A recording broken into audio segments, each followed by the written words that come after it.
Hi, welcome to உழவன் மகள் channel. இன்றைக்கி நான் காலையில் வெளியில் எழுந்திரிச்சு வரும்போதே கல்லெல்லாம் இறக்கிட்டு இருந்தாங்க.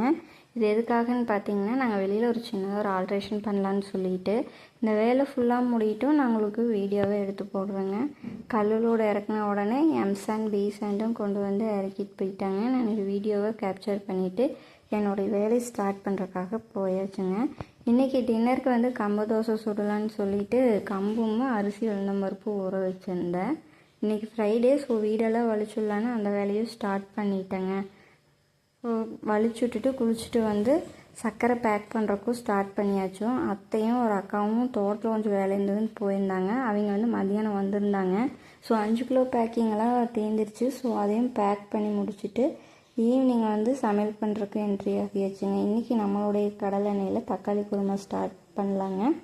எண்ணெய் காஞ்ச உடனே தேவையான ஸ்பைசஸ் போட்டுக்கலாங்க. ஸ்பைசஸ் காஞ்ச உடனே பெரிய வெங்காயத்தை வந்து சின்ன சின்னதாக சாப் பண்ணி போட்டுக்கலாம். தேவையான அளவு பச்சை மிளகாயும் போட்டுக்கலாங்க.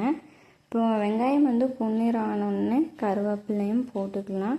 கருவேப்பிலை மணத்துக்காக போட்டால் தான் நல்லாயிருக்கும். இது வெங்காயம் வெந்த உடனே இஞ்சி பூண்டு பேஸ்ட்டையும் ஆட் பண்ணிக்கலாம். இஞ்சி பூண்டு பேஸ்ட்டு வந்து வதங்கின உடனே தக்காளியும் போட்டுக்கலாங்க. தக்காளியை வந்து கொஞ்சம் சின்ன சின்னதாக சாப் பண்ணி போட்டுக்கலாங்க. அப்போ தான் வந்து தக்காளி நல்லா வதங்கும்.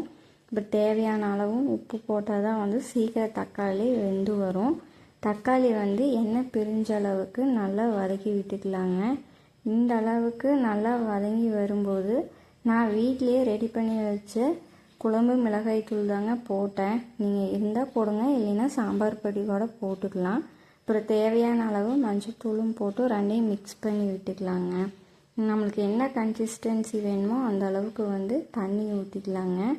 இந்த கேப்பில் வந்து நம்ம தேங்காய் பேஸ்ட் வந்து அரைச்சிக்கலாம். அதுக்கு வந்து தேங்காயும் பொட்டுக்கடலை சோம்பு 3 போட்டு நல்லா பேஸ்ட்டாக அரைச்சிட்டு வந்துக்கலாங்க. குழம்பு கொதி வரும்போது இந்த தேங்காய் பேஸ்ட்டையும் ஊற்றிக்கலாம். நான் ஒரு கொதி தேங்காய் பேஸ்ட்டு ஊற்றி ஒரு 2 கொதி வந்த உடனே உப்பு செக் பண்ணிவிட்டு உப்பும் போட்டுக்கலாங்க. அடுப்பை ஆஃப் பண்ண உடனே கொத்தமல்லி தூவிட்டுக்கலாங்க. குழம்பு ரெடி ஆயிடுச்சு. இன்றைக்கி டின்னர் கம்பு தோசை, தக்காளி குருமா, தேங்காய் சட்னியோடு நிறைவடைந்ததுங்க. நன்றி, வணக்கம், தேங்க்யூ.